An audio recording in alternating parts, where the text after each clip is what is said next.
Welcome to the Mario Matter, ladies and gentlemen, a brand new podcast started by me alone, covering Nintendo news topics.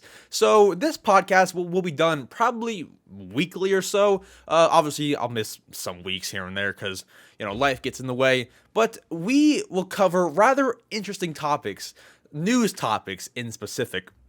Like, for example, today we'll be covering the Mario Strikers game that comes out June 10th, and also we'll be covering Pokémon Scarlet and Violet, and a few other various topics with some interesting topics as well. I wanted to start this podcast to kind of have a podcast that I can do on my own time, cover news topics, and just get all the news to you guys in a funny, cool, engaging podcast kind of format.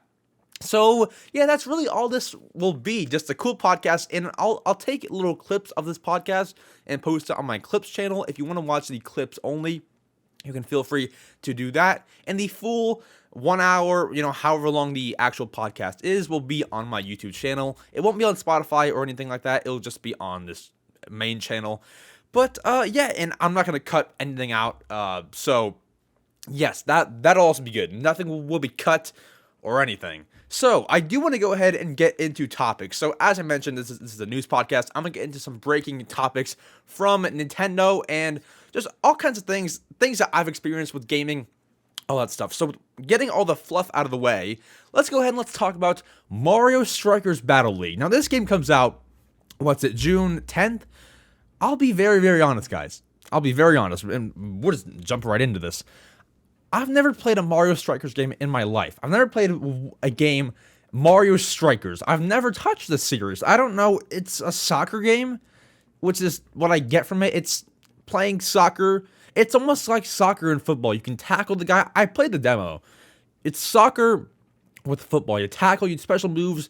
Now, my question is, when I was playing this demo, I thought that it felt very similar to the soccer and Mario and Sonic at the Olympic Games, Tokyo, whatever the heck. It felt very similar to that. And my first thought was, why would you buy this game? Why not buy Mario and Sonic, Tokyo 2020?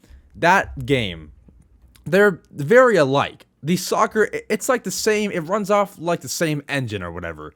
That's kind of what I felt from it. It felt very similar to a different game.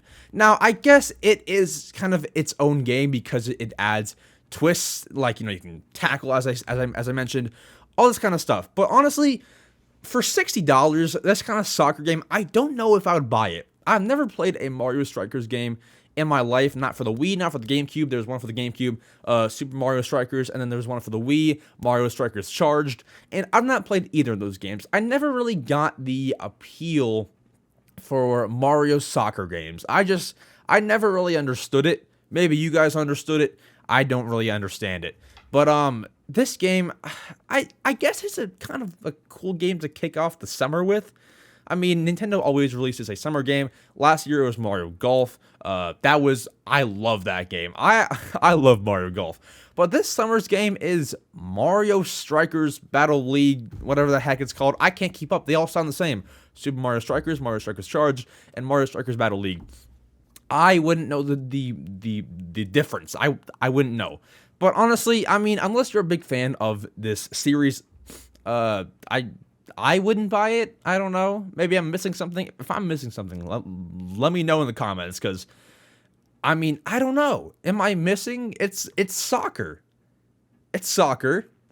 Nintendo has made other soccer games. Switch Sports. They put it in the Mario and Sonic Tokyo game. It just felt the same. It just felt like they took something that they already had and made it different. Now, I will say, Mario Strikers has been around before Mario and Sonic at the Olympic Games, but I just feel like there's not much of a difference between those two. And with me saying all this, I'll probably still buy the game at some point. But I don't know. It just doesn't seem like a game for me. Mario Strikers Battle League. Is it that good? Is it good? Maybe I'll have to see all the reviews that come out in the next few days and see how that looks. So yeah, that game comes out in a few days. I'm excited to see how people like it. Is it really good? Is it gonna flop? I don't know. Like, is that series a good series? I don't even want to know. I don't even want to talk about it anymore. I don't know where that game's going. But something else happened in the past day as of recording this, and that is the trailer, or at least more details, for Pokemon Scarlet and Violet. That all came out. Now, I'm gonna be honest, guys. I couldn't go into depth with this as much as you may like me to. I know nothing about Pokemon. I buy the games. I can't beat them. I'm actually in the middle of trying to beat Arceus right now. But I couldn't tell you, like, yo, this thing happened in that trailer. I don't know. I will say this. I was most excited about the release date. That release date is perfect for me.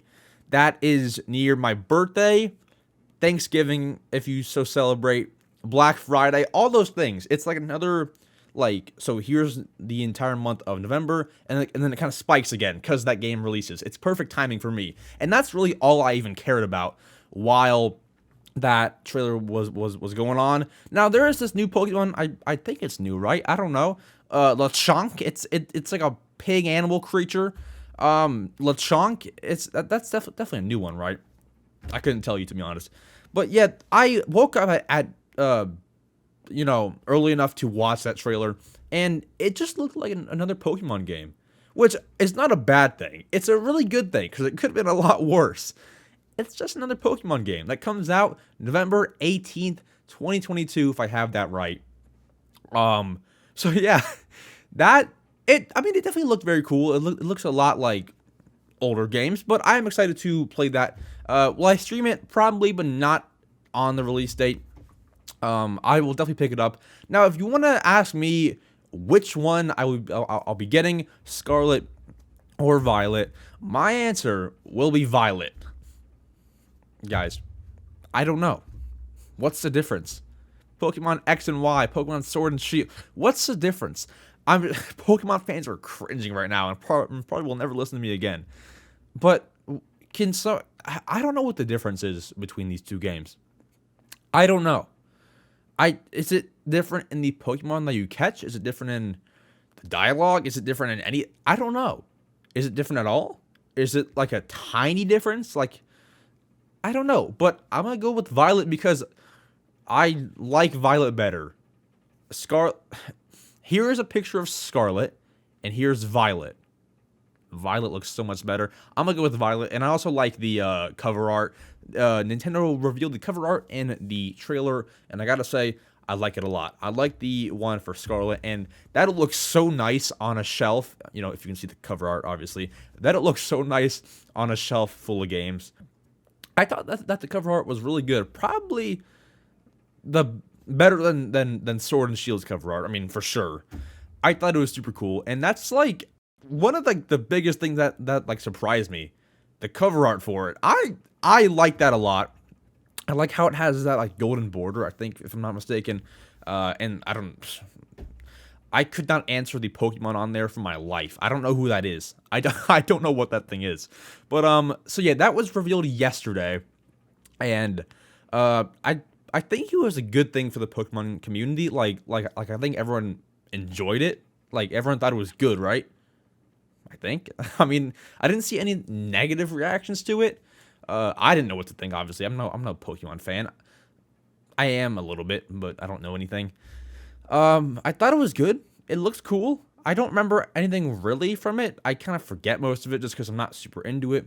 Now, I don't remember any of that trailer, but say it was like Animal Crossing trailer, I would remember every single detail. But Pokemon, I don't understand. If there were any Easter eggs in there that people saw and was like, oh my god, that's in the game. I don't know. I don't know what it was. But, so yeah, Pokemon Scarlet and Violet coming soon, November 18th, 2022. I wonder do you guys think that there would be a Black Friday deal on that game? Probably not, because it's brand new. Maybe like $5 off or something. Amazon always kind of lowers the game prices over time. Which, guys, I would suggest you get your games from Amazon or Walmart, because I went to Walmart the other day.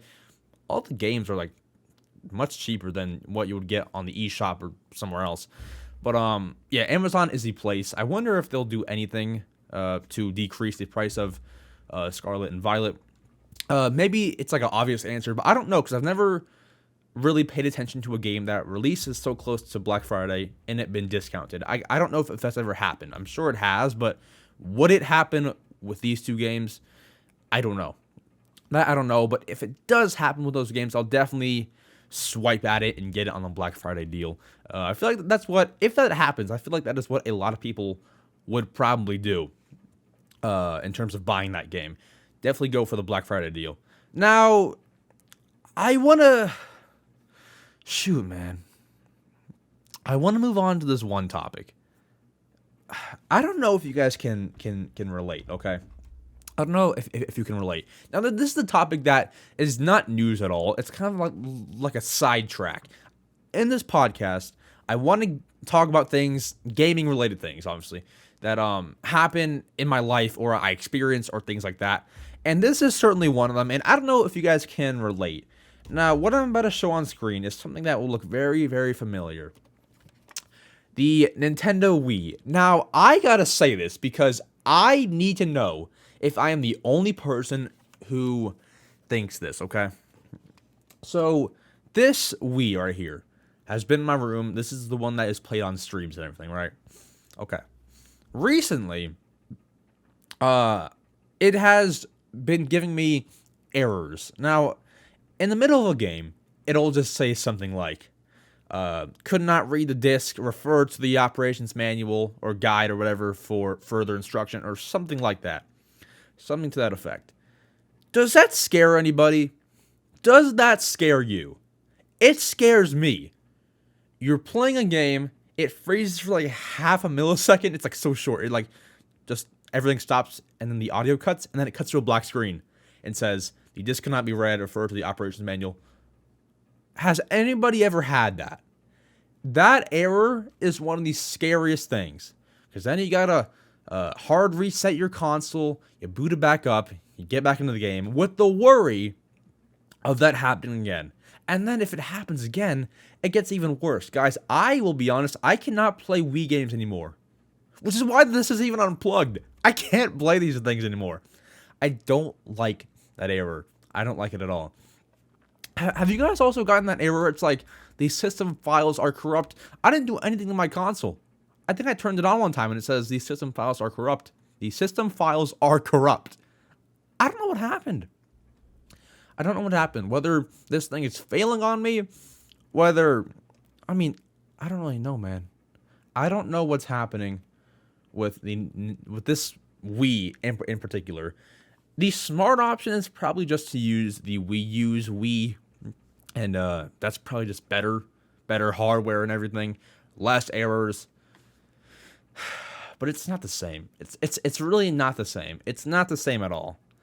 And I love to play this Wii on that TV and everything. I had it right there. If you guys can see, I have a little empty spot right there. It was right there. It was always there.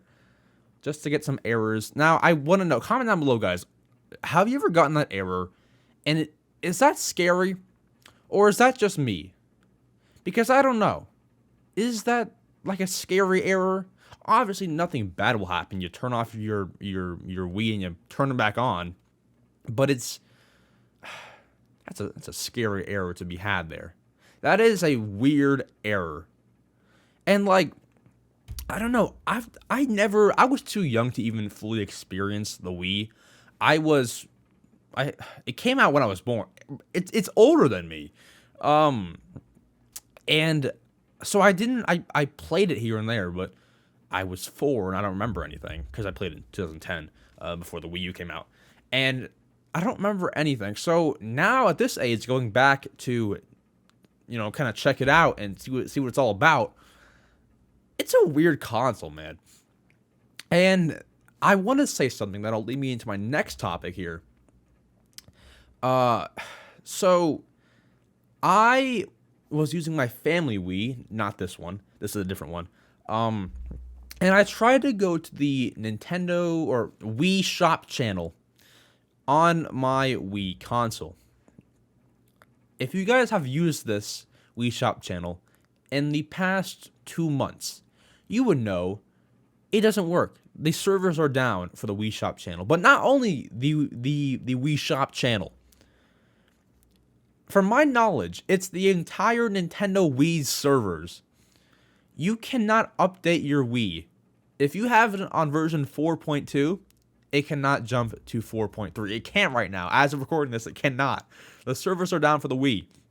Nintendo has put out a statement about it and said that that they are doing maintenance. But 2-month maintenance? What could be worth the 2-month maintenance for the Wii Shop channel? I don't know. The Wii Shop channel should not have a 2-month maintenance. I don't know why they would have to have that. Why do they need that? That is something I don't really know. It was working fine. What's different? Now, there are some speculations that the Wii Shop channel is gone forever. It's gone forever.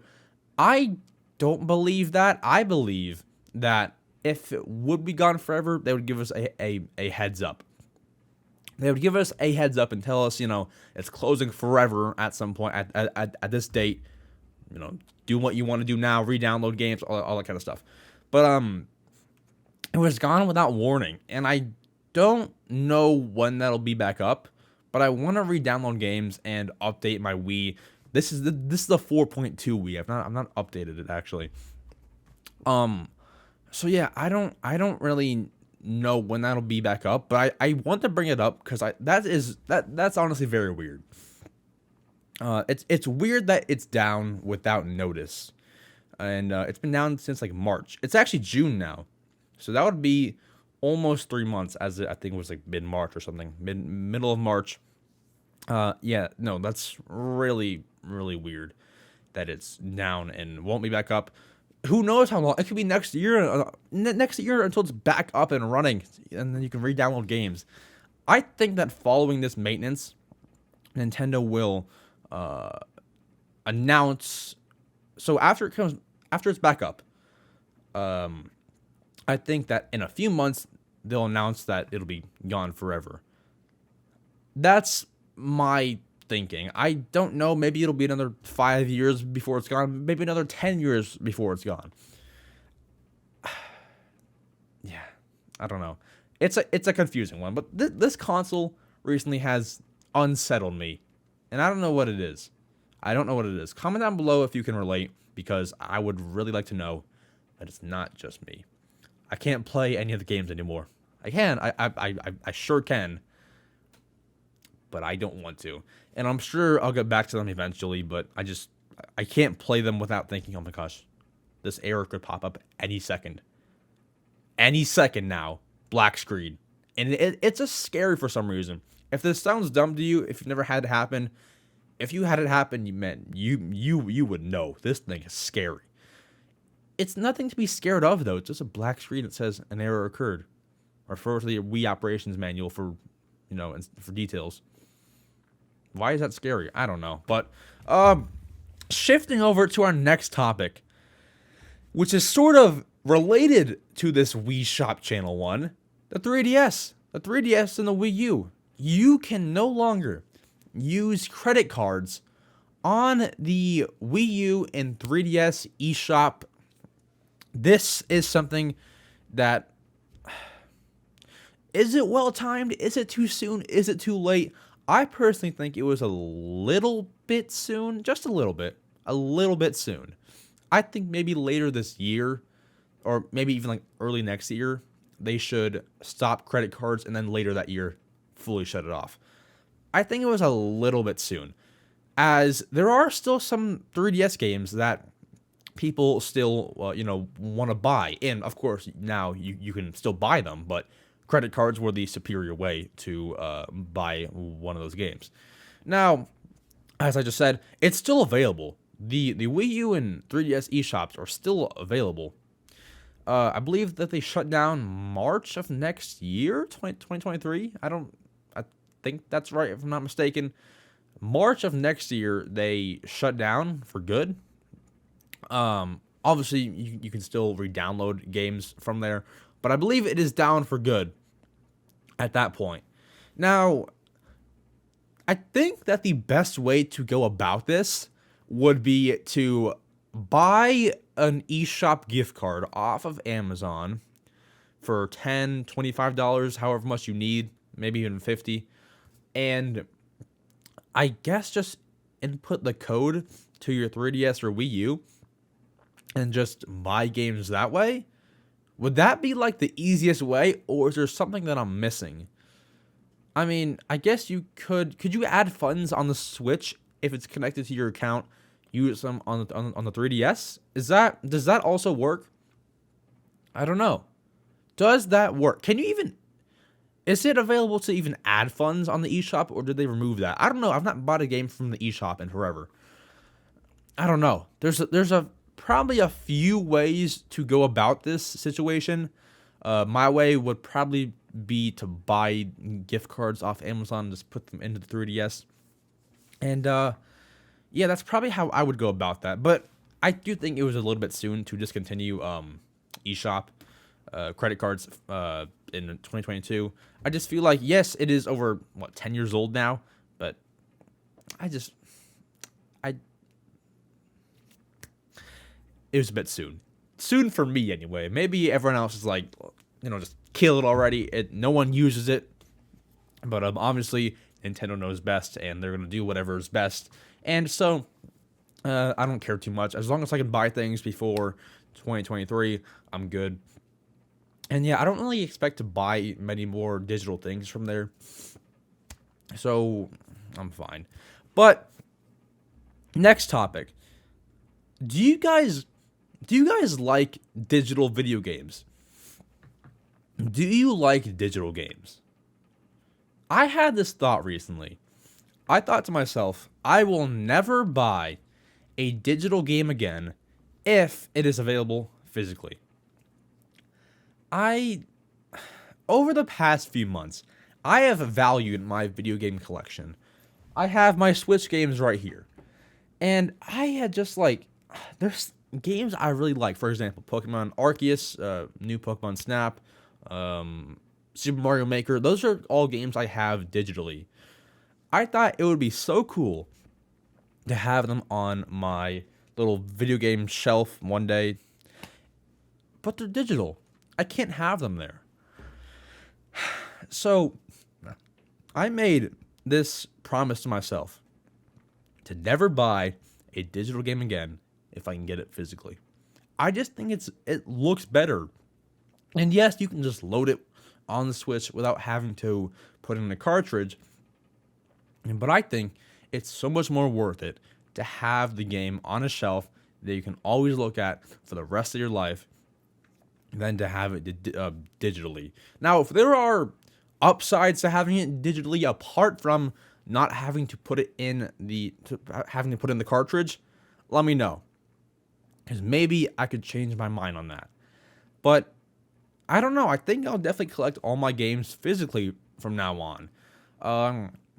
The best way probably to pre-order from GameStop. I always pre-order from GameStop, as that is a very good Amazon. Let's say this: if you get it from Amazon, you can get it for retail price. Obviously, there's no cheaper retail price. It is most likely delivered on the day of release date, but that's not even guaranteed. And that's it. If you get it from GameStop or a game store near you, retail price, sometimes they include a little extra something. For Lego games, sometimes it's a Lego set. For some games, T-shirt. Some games, poster. They throw in a little something. Now other like Target does this too. So very rarely they do it, but GameStop does it a lot, where they'll throw in a poster or something like that if you pre-order a game. So retail price poster, and get it whenever you want. You can get it right when they open if you wanted to. And Amazon will not get you your game right at 10 or 11 a.m. It just won't happen. I feel like ordering from GameStop is the superior way to pre-order games nowadays. Now, will GameStop go out of business?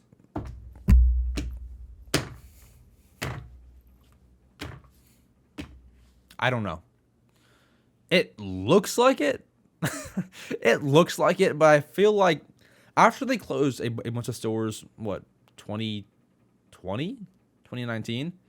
After they closed all those stores, it just seems like I thought they were gone forever. It would be the new Blockbuster, a store everyone loved, but it's gone now. I thought it would be gone, but it's still, I still see GameStops like it's like once a week. I'll like just drive by one. Are they gonna go out of business? I don't know, but yeah, I want to get all my games physically now. I cannot stand a digital game.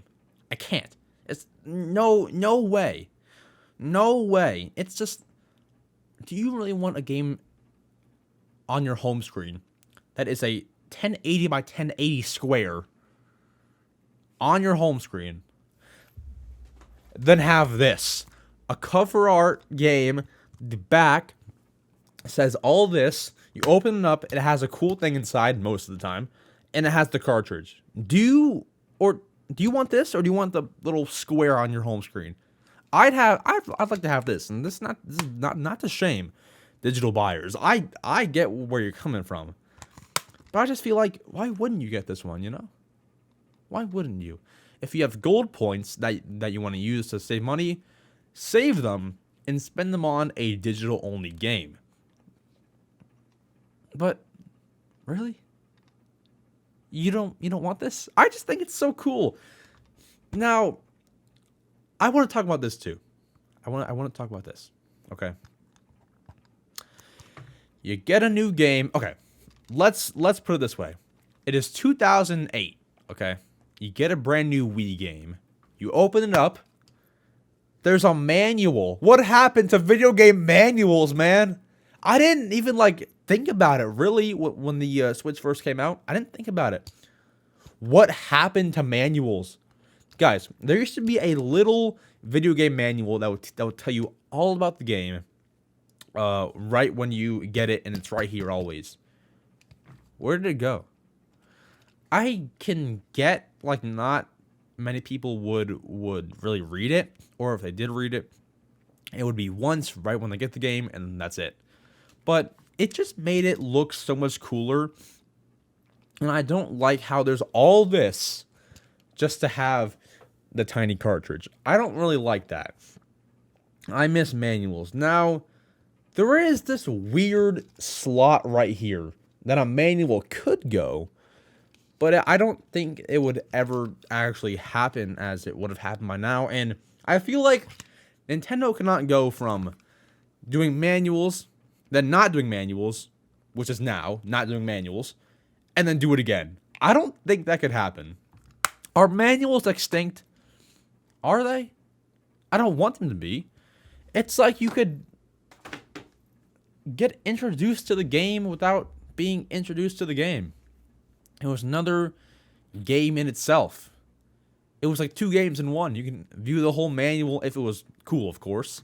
But manuals have been on the decline. From the Wii to the Wii U, a lot of the Wii U ones were very plain and basic, and also a lot smaller in pages. A lot smaller. Manuals have been on the decline, and am I the only one who actually enjoyed these things? Am I? Or did you guys also like manuals?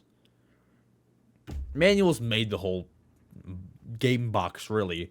Now, if you go to buy old video games, such as the Wii or 3DS, Wii U, it's a lot cheaper to buy it without the manual. So let's say that there was a game, $20 used. If you wanted to buy it, without the manual from eBay or something, it would probably be $16. It's cheaper because they don't have the manual. It's that valuable that there's no manual. People sell manuals alone, and they sell. They sell. What happened to those things? Where did they go? Why did we discontinue these manuals? Now, I will say, when you open the game, if you have a cool game anyway, there's some box art right when you open it. But, man, do I miss those manuals. Alrighty. And then, so, I don't want to say that there's not much news today, but I am still adjusting to the entire podcast format of the Mario Matter. Just like me talking to myself, to the camera, to you guys, and just kind of carrying this own conversation. I'm still getting used to it. So by episode 10 of the Mario Matter, you can expect me to just be on it, perfect. But today might be a little jumpy, and I apologize if it is like that. But last topic that I want to talk about, we have Mario Strikers releasing. That's cool. We have Pokemon Scarlet and Violet releasing. That's cool. You can play those games forever. You can play them forever as long as you have a functioning Switch. You can play those games forever. Now, one game that you technically can't play forever, technically cannot, is Animal Crossing New Horizons. Now, guys, now. There was a player who went on New Horizons, and I'm going to put this screenshot on the screen. There was a New Horizons player that tried to play, to my knowledge, in 2061, past 2060. You cannot start up your Animal Crossing game past 2060. That is 38 years from now. Why? Now, what the old Animal Crossing games used to do was once you hit 20, a certain year, then you just reset to like 2000 or something. Then you just automatically reset. But when the New Year's bell rings on 2060 and then it goes into 2061, what happens to the game? Does the game crash? I kind of want to find that out. It's actually a pretty good video idea. Oh my god, I'm gonna make the video. Oh, I'm gonna make the video. I'm gonna make that video. But what happens? Why can't you play past 2060? Can it just rewind it for us? I don't know, but it gives you like you cannot play. It says go to, what does it say? Please close the game from the home menu and restart after setting a date between January 1st, 2000 and that must be, it's like back, it's like the other time format. December 31st, 2060. So what happens if you go beyond that date? I'm gonna try it, but yeah, that's really weird. That's weird. So it's like, for those who don't time travel, and this is what I'm getting to. For those who don't time travel, what are you gonna do? The game is unplayable. Now, will Nintendo add a update at the very end of New Horizons time and fix that and make it just kind of reset or do something? Most likely. They probably will do that, as for the average Switch user, say it's me, and I pass it down to my child who's playing in 2060, and he gets that error, and say I was not there to help him time travel, what would he do? He might not know how to change the date and time. It's gonna kill the game for a lot of people who don't know how to do that. Now, obviously, a quick Google search can fix it, but just like for those who don't know how, what are they gonna do? Nintendo will have to add some kind of patch, some kind of fix at the end of New Horizons this time to fix that. Because honestly, if I was 5 and I got that error, I wouldn't know what to do. But a New Horizons, or not even New Horizons, Animal Crossing is reaching the end of time. I know that the GameCube Animal Crossing, it stops at isn't it 2030? In 8 years, we cannot play that game on real time, which is gonna sting, man. Sure, I won't be old, but I'll definitely be an adult when that time comes. So I won't care too much. But yeah, it's a scary thing, man. And in 38 years from now, we can't play New Horizons on the same day, like on the correct date. Guys, there is a ticking time bomb in the Animal Crossing franchise here. City Folk, same thing. I don't know when that expiration date is, but you can bet your butt it's soon. Like next 20 years soon. And it has to be. It came out in what, 2008? Yeah, 8. I'm sure it's soon. It's definitely soon. But yeah, scary times, kids. Scary times. I keep saying New Horizons. Animal Crossing is coming to an end. End of time, man. But you can definitely look out for that video on what happens when the New Year bell rings in 2060 and it goes to 2061. Like, what happens? What actually happens? I've seen videos where if you do that in like older games, it resets the clock to like 2000. But if you get that error from past 2060, what do? I guess we'll find out. But yeah, those are really all of the topics that I did want to cover in today's The Mario Matter. Now, once again, hopefully I'll have more news to talk about. Next episode, we'll probably talk about the Mario Battle Strikers Battle League ratings and reviews, and is that actually a good game? We'll definitely talk about that. We'll talk about anything else that pops up. If the Wii Shop channel servers or the Wii servers in general will ever come back alive. Do you guys think that they will? Comment down below. Comment down below anything that you really want. But one thing that I do want to know, definitely comment this. Does the Wii ever scare you that I talked about earlier? I want to know. But yeah, guys, this podcast, this is the first episode, kind of rocky a little bit, kind of a rocky episode. You may think that I thought it was pretty good, but if you think that, it's only gonna get better. Episode 10, we'll be crushing it, and yeah, guys, that is it. I hope that you guys did enjoy this first episode of the Mario Matter. Like, comment, subscribe, share with all your cool cats, all your Mario friends, and I should make some kind of cool outro for this. How can I end every single episode? How about we make something up, and then in 20 years it'll be like really cool. We'll just we'll throw Mario back and forth and just say adios.